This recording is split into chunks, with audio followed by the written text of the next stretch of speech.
حضرت عمر فاروق اللہ اکبر. حضرت عمر جیسا بندہ 24 لاکھ مربع میل کا حکمران اور شاہ روم کو خط لکھ کے کہتا ہے میں منت نہیں کرتا میں حکم دیتا ہوں. نہ تگڑا بندہ. جنگ قادسیہ کے لیے حضرت سعد بن ابی وقاص کو بھیجا. فتوح شام پڑھ کے دیکھیں. حضرت عمر بڑے پریشان ہیں. اتنے دن ہو گئے کوئی رپورٹ ہی نہیں آئی. اب تو موبائل ہے نا, تو ایک ایک منٹ کی رپورٹ لیں آپ, بلکہ آپ ایک ایک منٹ کی فوٹو لیں. آپ رپورٹ تو دور رہ گئی. حضرت عمر فاروق رضی اللہ تعالیٰ عنہ بڑے پریشان ہیں کہ قادسیہ میں حضرت سعد بن ابی وقاص کے ساتھ لوگ جہاد کرنے گئے, رپورٹ کوئی نہیں آ رہی. اتنے پریشان تھے کہ باہر نکل کے نا اس رستے پہ بیٹھ جاتے جو رستہ قادسیہ کی طرف سے آتا تھا. اس جو بھی آتا جاتا پوچھتے جنگ کے کیا حالات ہیں. ادھر جب اللہ نے فتح دے دی نا تو حضرت سعد بن ابی وقاص رضی اللہ تعالیٰ عنہ نے ایک قاصد کو خط دے کے بھیجا. کہنے لگے عمر کے پاس جاؤ, انہیں اطلاع دو کہ الحمدللہ اللہ نے اسلام کو فتح عطا کر دی. یہ حضرت عمر کو جا کے دینا. وہ بڑے پریشان ہوں گے. وہ جو اس زمانے میں اس طرح ہوتا تھا کہ کئی دور دور سے صحابہ جو دوسرے شہروں کے ملکوں کے رہنے والے ہوتے تھے وہ بھی آ کے شامل ہو جاتے تھے جہاد میں. کوئی ایک دفعہ مدینے آیا, کوئی 2 دفعہ آیا, پھر اپنے اپنے علاقوں میں. بہت سارے لوگوں نے زیادہ دفعہ حضرت عمر کو دیکھا بھی نہیں تھا. وہ جو قاصد خط لے کے آیا تھا نا اس نے ایک آدھ دفعہ دیکھا تھا. حضرت عمر بوڑھے ہو گئے, وہ پہچانتا نہیں تھا. میری بات کی سمجھ آ رہی ہے آپ حضرات؟ ادھر سے وہ خط لے کے آ گیا. حضرت عمر مدینے سے باہر نکل کے اس روڈ پہ بیٹھے تھے جو قادسیہ سے آتا تھا. جب اس آدمی کو آتے دیکھا تو حضرت عمر اٹھ کے کھڑے ہو گئے, فرمانے لگے قادسیہ سے آ رہے ہو؟ وہ کیا کہتا ہے؟ پھٹے پرانے کپڑے, ٹوٹے ہوئے جوتے, سر پہ پرانی پگڑی. کہنے لگے غلام مدینے کے رہنے والے ہو؟ حضرت عمر کہنے لگے ہاں مدینے کا ہوں. کہا میں قادسیہ سے آیا ہوں, الحمدللہ اللہ نے اسلام کو فتح دے دی ہے, الحمدللہ کفر کی کمر ٹوٹ گئی ہے. اس نے یہ بات کر کے تو گھوڑے کو ایڑی لگائی, گھوڑا دوڑنے لگا مدینے کے. حضرت عمر بھی ساتھ ساتھ دوڑ رہے ہیں. فرمانے لگے اچھا بتاؤ خالد بن ولید کا کیا حال ہے؟ تھوڑا آگے جا کے فرمانے لگے اسامہ بن زید کیسے ہے؟ وہ کہتے ہیں ٹھیک ہے. پھر اس نے اور گھوڑا. عمر ساتھ ساتھ دوڑ رہے ہیں, ساتھ ساتھ. 24 لاکھ مربع میل کا حکمران, ایک جوتا پیر سے نکل گیا, عمر دوڑ رہے ہیں. آگے جا کے پوچھتے ہیں سعد بن ابی وقاص کا کیا حال ہے؟ کہ حضور وہ بھی ٹھیک ہے. کتنے لوگ میرے شہید ہو گئے مسلمانوں میں سے؟ کہنے لگا صحیح گنتی کا نہیں پتا, یہ لفظ ادا ہوتے ہوتے مدینے کی سرحد آ گئی. لوگوں نے عمر کو گھوڑے کے ساتھ دوڑتے دیکھا تو کہا امیر المومنین کیوں دوڑ رہے ہیں؟ وہ غلام چھلانگ لگا کے نیچے آیا, قدموں میں بیٹھ گیا. کہنے لگا حضور آپ نے بتایا ہی نہیں آپ امیر المومنین ہیں. آپ فرمانے لگے کیا بتاتا؟ میں تو اونٹ چرانے والے کا پتر ہوں, کیا بتاتا؟ وہ عمر ہوں جس نے اپنے گناہوں کا حساب دینا ہے. کیا بتاتا؟ جو سعد بن ابی وقاص کو جہاد پہ بھیج کے خود بزدلوں کی طرح گھر میں بیٹھا ہے. کیا بتاتا؟ کوئی حیثیت نہیں, کوئی تار. تو نے اچھا کیا, تو تو مجاہد تھا, مجھے ساتھ ساتھ دوڑایا, تو نے اچھا کیا. جتنے لوگ تھے چیخے مار کے رونے لگے. حضرت فاروق اعظم سے کہنے لگے عمر جب تک تیرے جلوے رہیں گے اللہ کامیابیاں ہی عطا فرمائے گا, جب تک تیرا رنگ رہے گا اللہ تعالیٰ نوازتا ہی رہے گا. کچھ نہیں کبھی اپنا آپ ظاہر ہی نہیں کیا. بہت بڑے تھے, بہت بڑے تھے حضرت عمر, بڑے تھے, لیکن ساری زندگی اپنے محاذ. حضرت ابو رافع غلام تھے, قرآن پاک بڑا سونا پڑھتے تھے.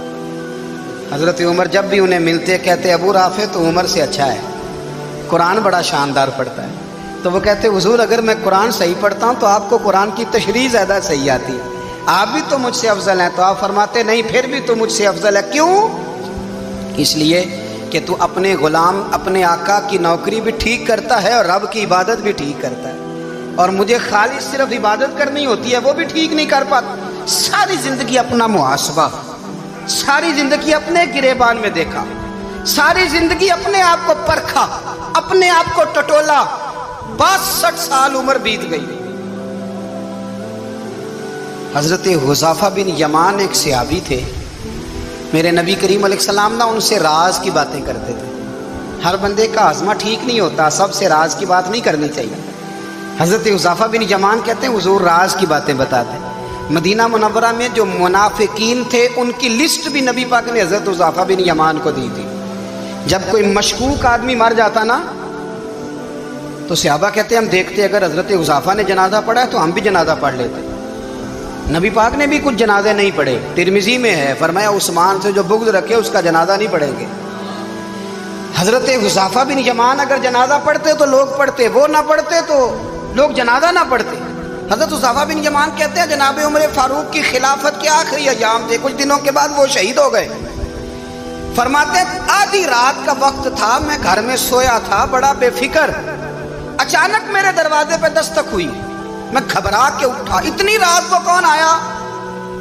کہتے ہیں قربان جاؤں، دروازے پہ گیا تو امیر المومنین فاروق اعظم دروازے پہ۔ میں نے کہا عمر کوئی حکم تھا تو مجھے بلا لیتے۔ کہنے لگے میں نا امیر بن کے نہیں آیا، تیرا ویر بن کے آیا ہوں۔ امیر المومنین کی حیثیت سے سرکاری کام سے بلاتا تو وہاں بلاتا، مجھے ایک ذاتی کام پڑ گیا۔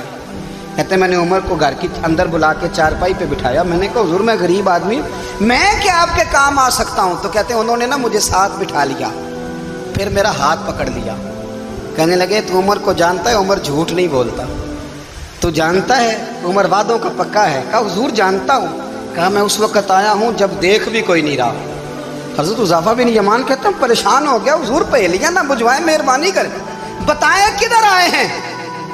حضرت عمر فاروق فرمانے لگے 62 سال کا ہو گیا ہوں، 63 میں چل رہا ہے، داڑھی سفید ہو گئی ہے، پھل پک گیا، اٹھ فریدہ ستیا، داڑھی آ گئی پور، اگا نیڑے آ گئی، پیچھا رہ گئی دور، اب قبر اشر کا معاملہ صاف نظر آنے لگا ہے۔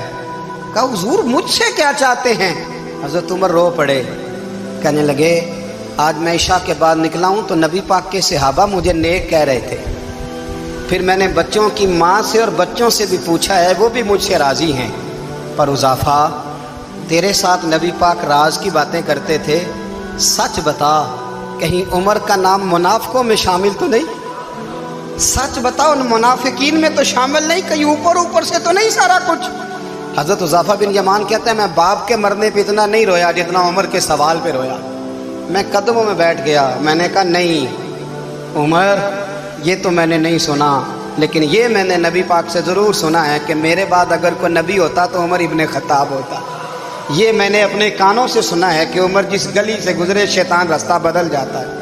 یہ میں نے اپنے کانوں سے سنا ہے کہ 950 سال حضرت جبریل جناب عمر کی شان بیان کریں تو پھر بھی بیان نہیں ہو سکتا، یہ میں نے ضرور سنا۔ دوستو ساری زندگی حضرت عمر نے اگر دوسروں کا محاسبہ کیا تو اپنا اور اپنے بچوں کا بھی کڑا خیال رکھا، اپنی ذات پر بڑی توجہ دی۔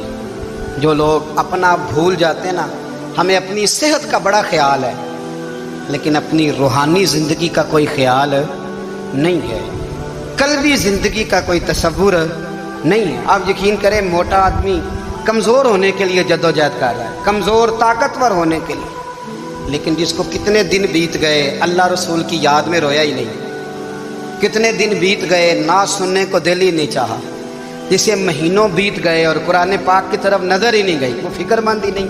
زندگی زندہ دلی کا نام ہے، مردہ دل کیا خاک جیا کرتے ہیں؟ بھائی حضرت عمر کی زندگی دور حاضر میں ہمیں یہ سبق دیتی ہے کہ کڑی نگرانی رکھو اپنے پودوں کی، کڑا خیال رکھو اپنے ذاتی باغ کا، اور یہ جو تمہارے دل کی دنیا ہے یہ تمہاری روح کی زندگی ہے، اس کا محاسبہ کرتے رہو۔ نبی کریم علیہ السلام نے فرمایا اپنا حساب خود کر لو قبل اس کے کہ تمہارا حساب کیا جائے۔ اپنا حساب بولیے، اپنا حساب۔ ہم ساری دنیا کا حساب کرتے پھرتے ہیں، کوئی کہاں سے کماتا ہے کہاں کھاتا ہے، پر اپنا حساب حضور نے فرمایا حساب کر لو قبل اس سے کہ تمہارا حساب۔ مولا علی فرماتے ہیں نماز پڑھ لو قبل اس کے کہ تمہاری نماز پڑھی جائے، نماز پڑھ لو قبل اس کے کہ تمہاری۔ اپنا محاسبہ کریں، تھوڑا سا نا اوپر دائیں بائیں دیکھنے کی بجائے تھوڑی سی گردن جھکا کے نا، درویش کہتے ہیں برے بندے نو میں لبن ٹرے۔